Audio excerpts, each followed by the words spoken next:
तो देखो जैसे ये जेड पॉइंट था, जेड यहाँ पे लिया था, तो ये वेक्टर हो, पोजीशन वेक्टर हो गया जेड, और यहाँ पे 1 है, 1 का मतलब आई, ये आई वेक्टर है, दिस इज आई वेक्टर, और ये जेड वेक्टर है।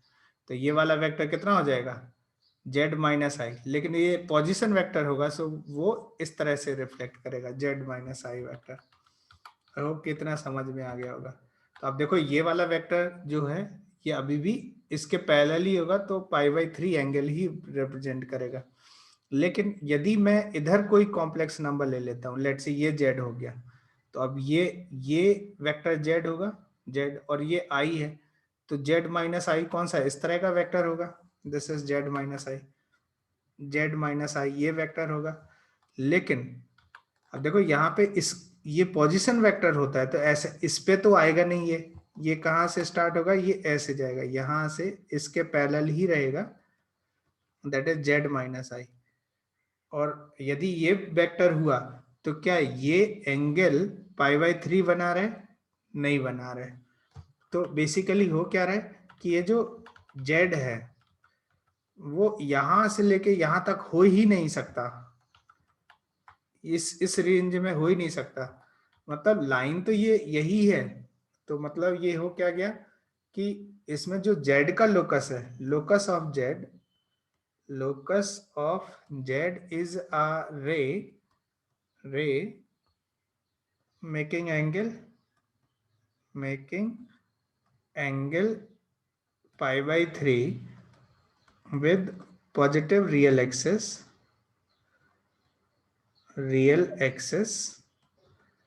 and starting at and starting at I या originating at I, originating from I। तो यदि इसमें देखें तो इसका ज्योमेट्रिकल सिग्निफिकेंस क्या होगा, इसमें जो जेड रिप्रेजेंट करेगा वो क्या होगा, एक रे होगा जो कहां से स्टार्ट हो रहा होगा, आई से स्टार्ट हो रहा होगा, और वो रे कितना एंगल बनाएगी, π/3। सो इन जनरल यदि कोई एक और जनरल केस ले लेते हैं, लेट से कि इस तरह से गिवन हो कि argument of z minus z naught is equal to theta, है ना। तो जेड नॉट फिक्स है और थीटा भी फिक्स है, तो आपको बताना है कि ऐसे जेड कहाँ पे होंगे। तो हम क्या करेंगे कि लेट्स से ये आर्गन प्लेन है आर्गन प्लेन है, this is real axis and this is imaginary axis, और यहाँ पे लेट्स से ये जेड नॉट है, कोई भी कॉम्प्लेक्स नंबर होगा Z not, that is fix complex number, let's say ये जेड नॉट है, फिक्स कॉम्प्लेक्स नंबर, और जेड माइनस जेड नॉट जो होगा वो कितना एंगल बना रहे, तो एक ऐसी रे बनाएंगे जो जेड नॉट से स्टार्ट होगी, जेड नॉट से स्टार्ट होगी, और ये पॉजिटिव रियल एक्सेस से थीटा एंगल बना रहे, मतलब जितना भी थीटा होगा उतना एंगल बनाएगा।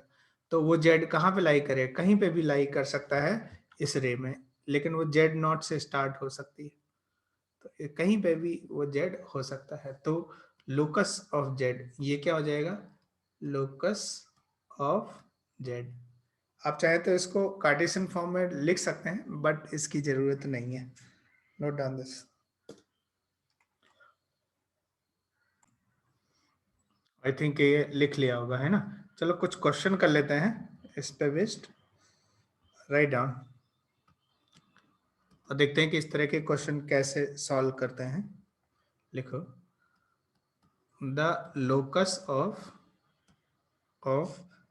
Z for argument of z is equal to minus π/3 is A option लिखो, same as the locus of same as the locus same as the locus of z for argument of z is equal to 2 pi by 3. B लिखो, same as the locus of z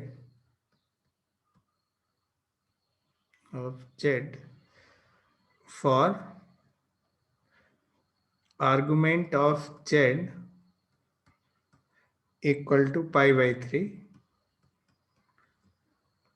Next लिखो C, the part of the straight line, the part of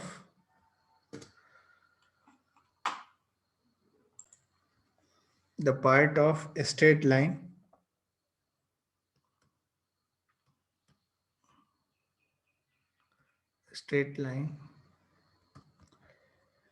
root 3x plus y is equal to 0 with y less than 0 comma x greater than 0. And D option लिखो, ये भी सी जैसा ही है ना, तो इसको copy करके रख देते हैं.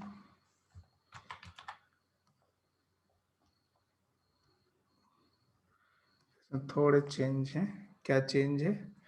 यहाँ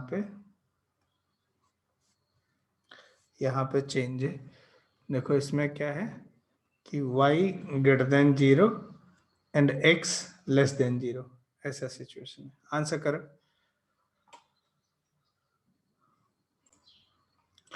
क्या इतनी बात समझ आए? चलो बता देते हैं कैसे सॉल्व करेंगे. आंसर आए क्या बच्चा? बताओ कौन सा आंसर आए? सर सी आ रहा है. हाँ बिल्कुल यही आएगा. तो अब देखो z को क्या लिख देंगे? x प्लस आयोटा y ना.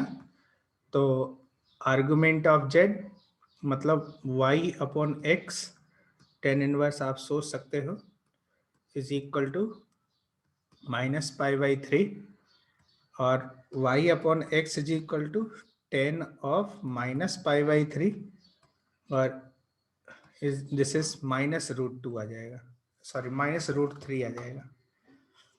सो ये इसका इक्वेशन क्या हो जाएगा? y is equal to minus root 3x. तो ये आ जाएगा y plus root 3x is equal to 0.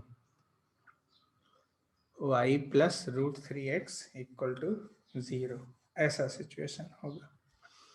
ठीक है. लेकिन अब देखो ये जो लाइन यदि आप बनाओगे तो ये कुछ इस तरह से बनेगी. रियल एक्सेस है और इमेजिनरी एक्सेस, और ये कहाँ से स्टार्ट होगी? ओरिजिन से. और ये जो एंगल बनाएगी वो माइनस पाई बाई 3 बनाएगी. मतलब ये इस तरह से होगा. ठीक है. तो अब देखो ये पूरा लाइन, इसका नाम है y equal to minus root 3x. तो कौन सा पोर्शन होगा ये देखना है. तो हमने क्या देखा था कि ये z क्या होगा? एक रे होगा जो ओरिजिन से स्टार्ट होगा और कितना एंगल बनाएगा? Minus pi by 3. तो माइनस पाई बाई 3 ये है, माइनस पाई बाई 3 मतलब ये वाली रे होगी. मतलब लाइन तो यही है लेकिन इस लाइन का ये वाला पार्ट होगा रे. तो इसमें देखो फोर्थ क्वाड्रेंट में ये x कैसा होता है? पॉजिटिव, और y कैसा होगा? नेगेटिव. तो x पॉजिटिव, y नेगेटिव. तो C is the correct answer for this question. Next question लिखो, राइट डाउन. सर 1 मिनट ऊपर ले सकते हो? हाँ.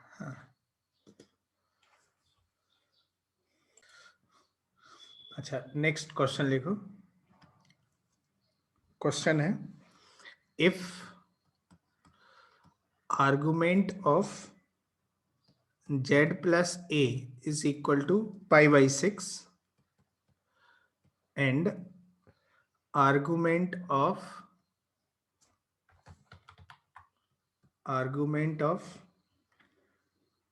z minus a equal to 2 pi by 3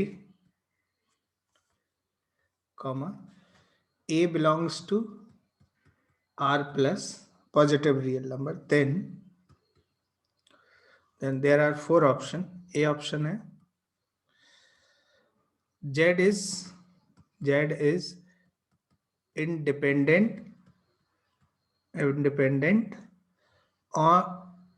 independent on A.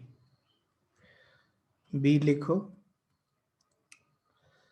mod Z is equal to, mod of A is equal to mod of Z plus A.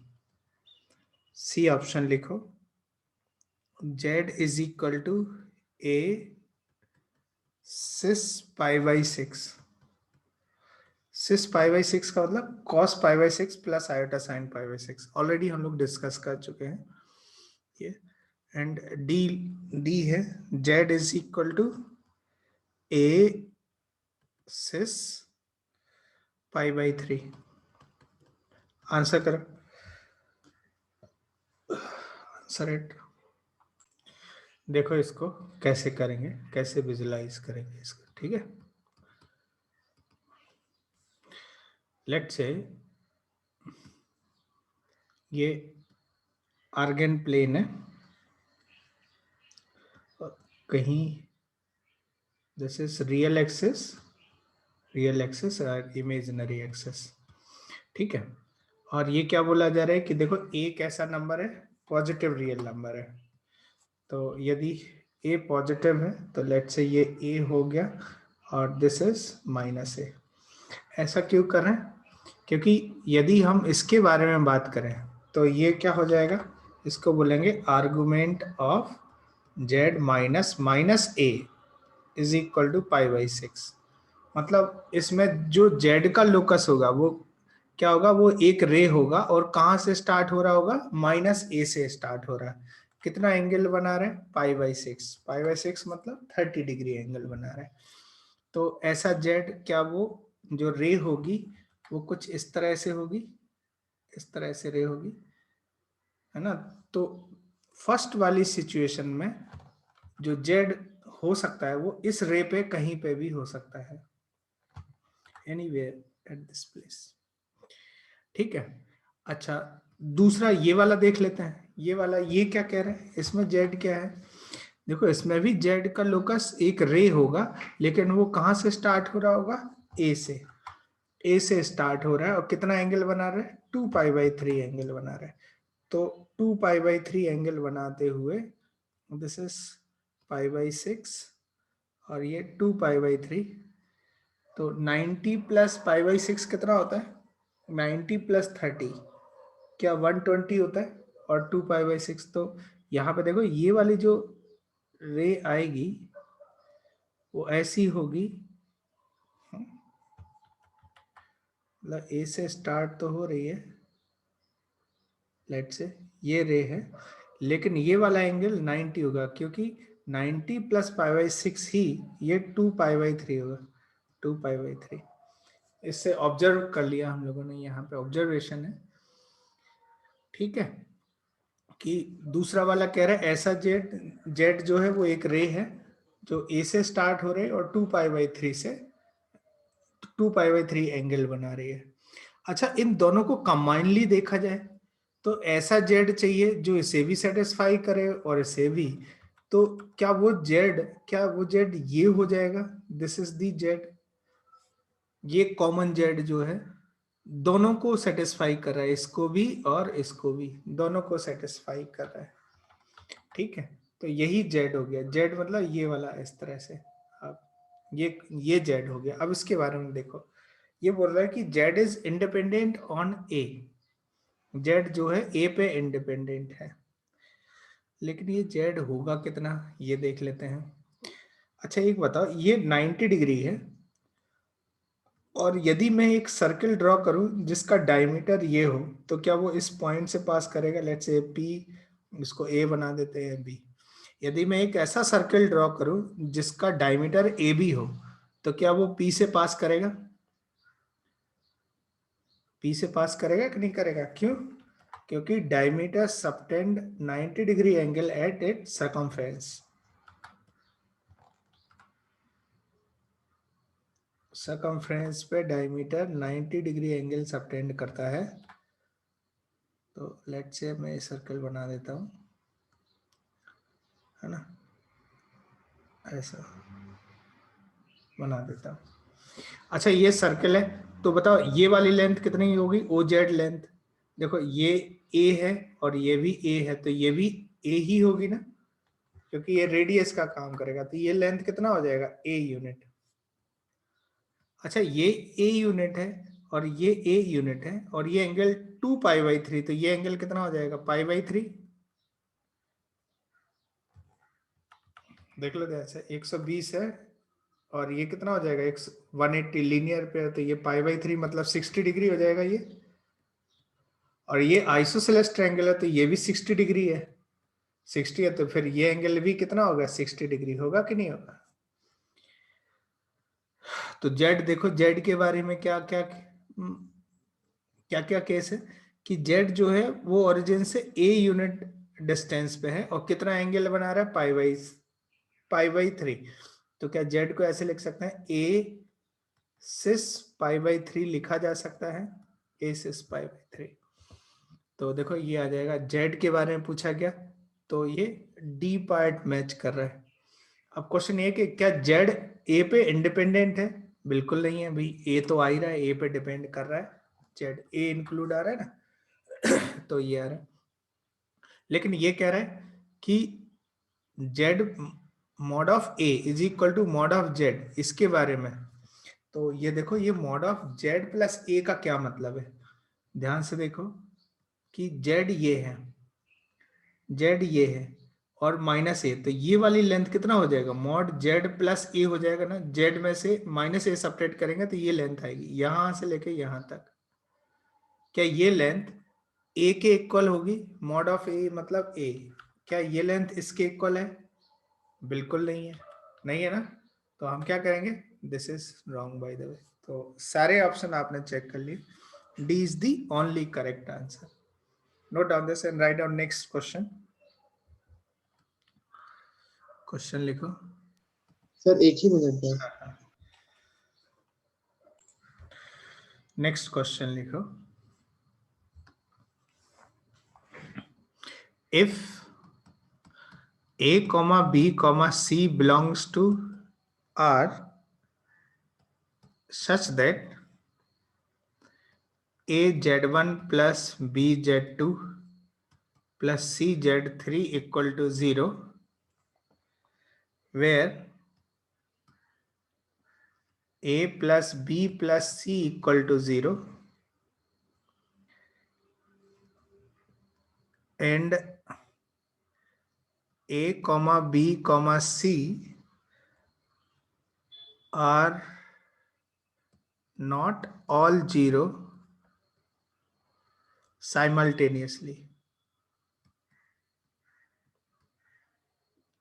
simultaneously, then prove that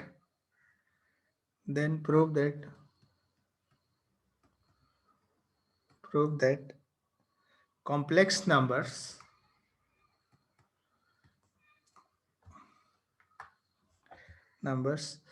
z1 z2 and z3 are collinear।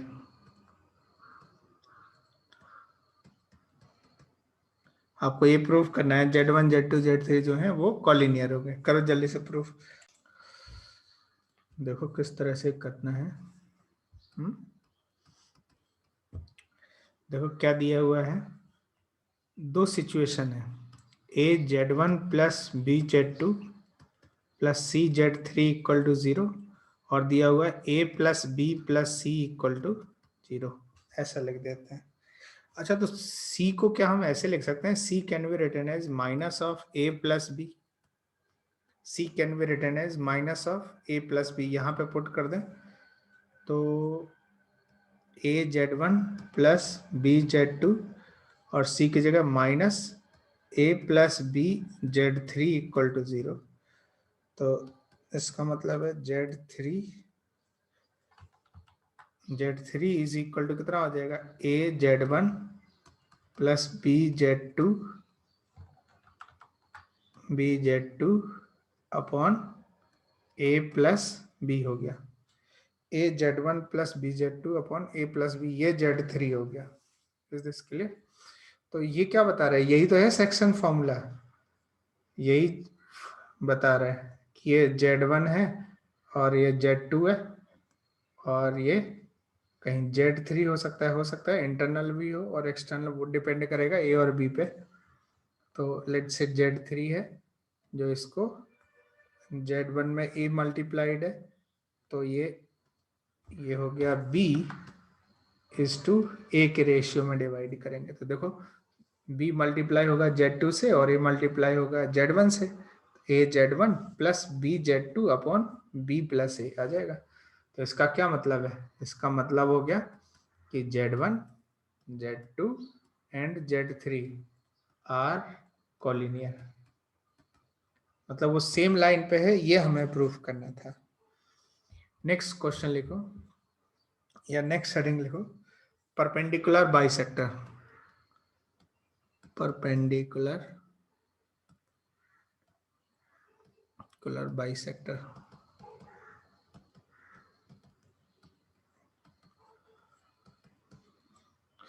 हो गया। इसमें कोई doubt है पिछले वाले question में?